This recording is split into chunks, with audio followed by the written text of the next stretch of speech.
සුබ දවසක් කියලා ඔයාලා සාදරයෙන් පිළිගන්නවා මගේ ස්වීට් හෝම් අපේ YouTube channel එකට. ඔන්න ඉතින් මම අද ගෙනාවා ඉන්දියාවේ ප්‍රසිද්ධ කෑමක්. ඒ කියන්නේ මේ කරි එක Chettinad chicken curry. ඉතින් හැමෝම අහන්න ආස වෙයි කියලා මම හිතනවා. අද මේක තමයි අපි හදන්නේ. ඉතින් subscribe කරලා අපි යමු බලන්න මේක හදාගන්නේ කොහොමද කියලා. ඉතින් මම අද අරගෙන තියෙනවා chicken කිලෝ එකක්. මම මෙතන හැම අයින් කරගෙන තියෙන්නේ. මේ විදිහට කෑලි කපාගෙන අරන් තියෙනවා. කටු තිබ්බට කමන්නේ හැම අයින් කරලා ගන්න ඔයාලා. කඩල පරිප්පු මම මෙතන අරන් තියෙනවා මේසැඳි දෙකක්. ඒ වගේම කොත්තමල්ලියට මේසැඳි දෙකක් අරන් තියෙනවා.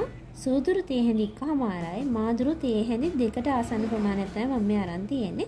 එතකොට ගම්මිරිසට තේ හැඳක් අරන් තියෙනවා. ස්ටැනිෂ් එකක් අරන් තියෙනවා. කරාඹු නැටි 6ක් මම අරගත්තා. මේ විදිහට කුණු කෑලි දෙකක් අරගත්තා. මේ තියෙන්නේ එනසාල් 3ක් අරගත්තා. ඉතින් ඒ වගේම මම මෙතන අරගෙන තියෙනවා තව දෙහි බෑවක් අරන් තියෙනවා. උණු සුදුරුණු පේස්ට් එකකින් මෙතන මම මේසෙන්දි දෙකක් අරන් තියෙනවා. ඒ කියන්නේ ඔයාලට පුළුවන් සුදුරුණු බික් 5ක් 6ක් වගේ දාලා ඉඟුරු අඟ දෙකේ කෑල්ලක් වගේ දාලා හොඳට කොටලා ගන්න. එතකොට ටිකක් ලොකු තක්කාලි ගෙඩි දෙකක් මේ විදිහට මම කපාගෙන තියෙනවා. ලොකු බීරුණු ගෙඩි දෙකක් මේ විදිහට පුංචියට කපා ගත්තා. ඊට පස්සේ මම මෙතන අරන් තියෙනවා කරපිංච කොළ. ඒ වගේම ඔයාලට පුළුවන් මේකට බේ ලිව්ස් තියෙනවා නම් බේ ලිව්ස් එකතු කරන්න. ඒ වගේම කාගත්ත පොල් කෝප්ප භාගයක් කිරි මේ මුදුවපු කිරි හරි එහෙම නැත්නම් යෝගට් උනත් ඔයාලා මේකට පාවිච්චි කරන්න පුළුවන්. මෙතන තියෙනවා මුදුවපු කිරි මේ හැඳි දෙකක්. ඒ වගේම කහ තේ හැඳි කාලක් මිරිස් කුඩු තේ හැඳි දෙකක් අරන් තියෙනවා රස අනුව ලුණු. ඉතින් මේ මිරිස් ඔයාලට කැමති විදිහට පාවිච්චි කරන්න පුළුවන්. ඒ වගේම ඔයා වැඩිපුර මිරිස් කන කෙනෙක් නම් ඔයාලට පුළුවන් මේකට අමු මිරිස් පාවිච්චි කරන්න. ඉතින් මුලින්ම මම මේකට අපේ මේ චිකන් ටික මැරිනේට් කරගන්න ඕනේ. ඒකට මම රසායනික ලුණු ටික මේ විදිහට එකතු කරගත්තා. ඊට පස්සේ ඒකට අපේ කිරි ටික මේ විදිහට දාගත්තා.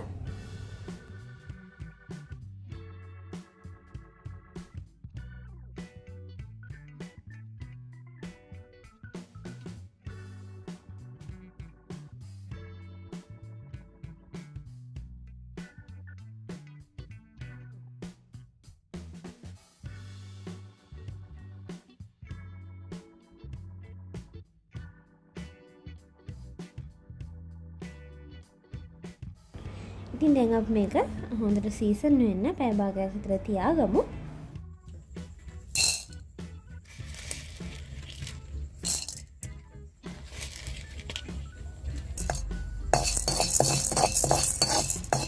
ඉතින්ම අපි මේ විදිහට කඩල පරිප්පු ටික දාගන්න ඕන.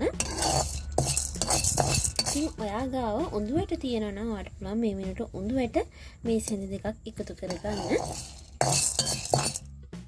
ඉතින් මේ විදිහට අපේ කඩල පරිප්පු ටික පැදීගෙන යනකොට මම මේ විදිහට අපේ අනිත් කුළු බඩු ටික එකතු කරගන්නවා. එකතු කරගෙන මේ වගේ සුවඳ එනකන් අපි ටිකක් බෙද ගන්න ඕන.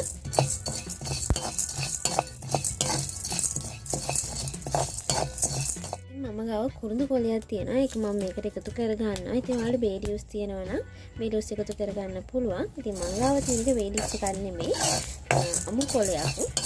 ඒක මම මේක එකතු කරගන්නවා. ඊළඟට අපි මේකටම අපේ පොල් ටිකත් මේ විදිහට එකතු කරගන්නවා. පොල් ටිකත් එකතු කරගෙන පොල් ටිකත් හොඳින් බෙද ගන්න ඕන.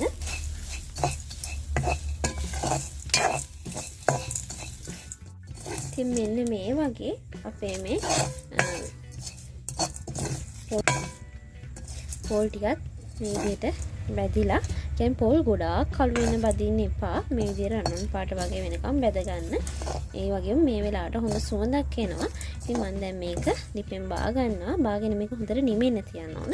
නිමුණට පස්සේ අපි මේක හොඳට කුඩු කරගන්න ඕන. ඉතින් අපි දැන් මේක හොඳට ග්‍රයින්ඩ් කරගන්න ඕන.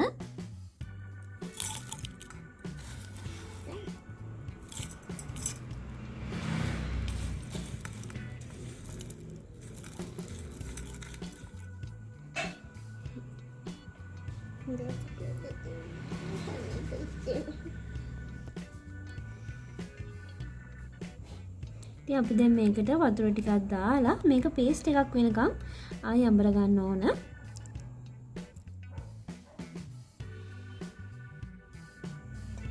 ඉතින් මේ තියෙන්නේ අපි හදාගත්ත අපේ පේස්ට් එක. ඉතින් මේක තමයි චෙටිනාඩ් මසාලා පේස්ට් එක. මුලින්ම අපි හදන භාජනයට මේ විදිහට තෙල් මේස් හැඳි 3ක් විතර එකතු කරගන්න ඕන. ඊට පස්සේ අපි ඒකට මේ විදිහට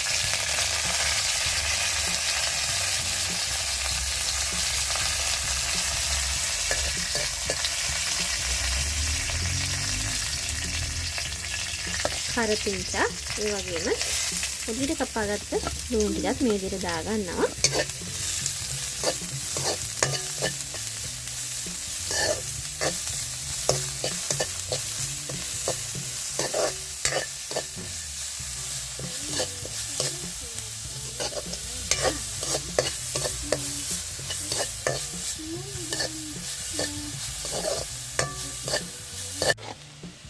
ඔයාලට පේන විදිහට අපේ දැන් ලුණු ටිකේ පාට වෙනස් වෙගෙන යන්නේ. ඒ වෙලාවට මම මේකට අපේ තක්කාලි ටික එකතු කරගන්නවා.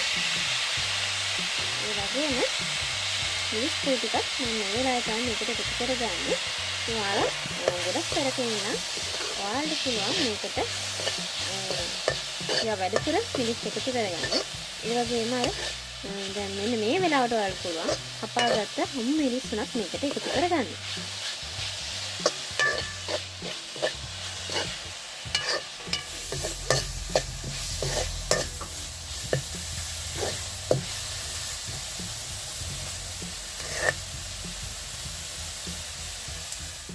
ටිකක් මේ විදිහට හොඳට තැම්බුනාට පස්සේ මම මේකට අපේ අර සීසනින්ග් තියාගත්ත මේ ටික මේ විදිහට එකතු කරගන්නවා.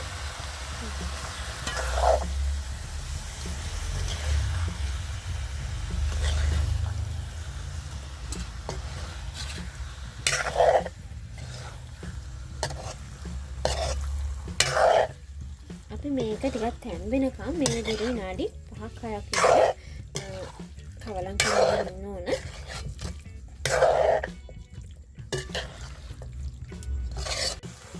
මම දැන් මේකට අපේ චෙටිනාඩ් මසාලා ටික මේ විදිහට එකතු කරගන්නවා.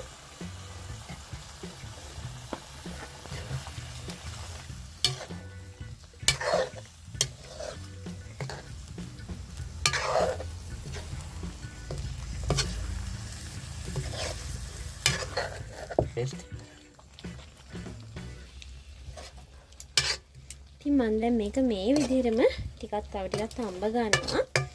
ඉතින් ඔයාලට පුළුවන් එහෙම නැත්නම් මේ වෙලාවෙදිම ටිකක් වතුර ටිකක් දාගන්න.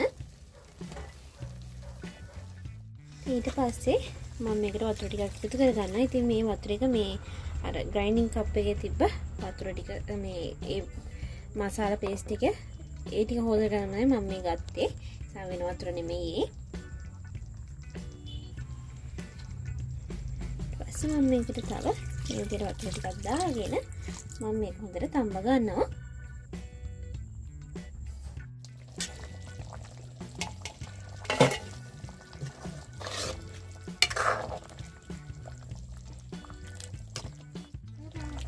ඉතින් දැන් මස් ටික හොඳට තැම්බිලා තියෙන්නේ. හොඳට උකුයි. අපි දැන් මේක ලිපෙන් බා ගන්නවා. ඔයාලට පුළුවන් මේක තව ටිකක් ඕනනම් හිඳව ගන්න.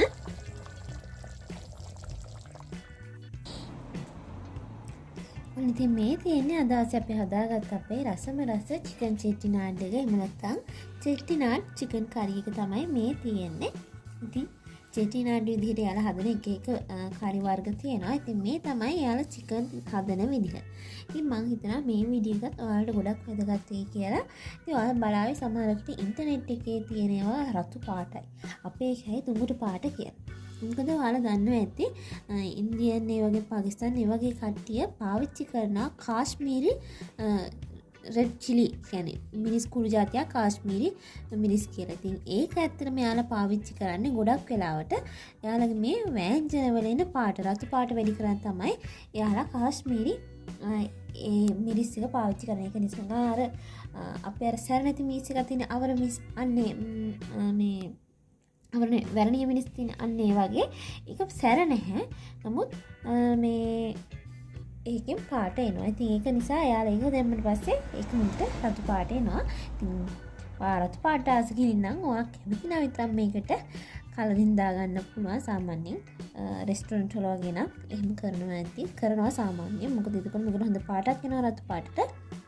ඉතින් නමුත් මම අද මේ විදිහට හදාගත්තා. මොකද මේක තමයි අපි හරි විදිහට හදාගත්තාම ලංකාවේ අපිට හම්බ වෙන පාට එක මේ දුඹුරු පාට ඇවිල්ලා තියෙන්නේ. ඒක නිසා ඒ වගේම ඔයා මිරිස් කන්න කැමති කෙනා ඔයාට පුළුවන් මම මේකට දාගත්ත මිරිස් තේ හැඳි දෙකට අමතරව අපි මේ චෙටිනාඩ් මසාල එක හදාගත්තනේ. අන්න ඒ වෙලාවේදී ඔයාට පුළුවන් ඒ කුණු බඩු මිශ්‍රණයටම වියලි මිරිස් කරල් 5-6ක් මේකට එකතු කරන්න. ඔයාලා එහෙම කරනවා නම් ඔයාට පුළුවන් අතන තියෙන මිරිස් අඩු කරන්න. නැත්නම් ඒ ගානටම මිරිස් දාලා ඔයාලට පුළුවන්. එතකොට මේකේ පාට ටික රතු පාටට එනවා. නමුත් මම අපේ ගෙදර පොඩි කෙනෙක් නිසා මම ටිකක් මේක සැර අඩුවෙන් තමයි හදාගත්තේ. සැර අඩු වුණාට මේක සාමාන්‍ය සැරයි. මොකද මම මේකට මිරිස් ගුඩු ටිකක් සාමාන්‍යයෙන් තියෙන දෙයක් විතර දැම්මනේ. ඒක නිසා මේකට සැරයි. නමුත් ගොඩාක් සැර නැහැ.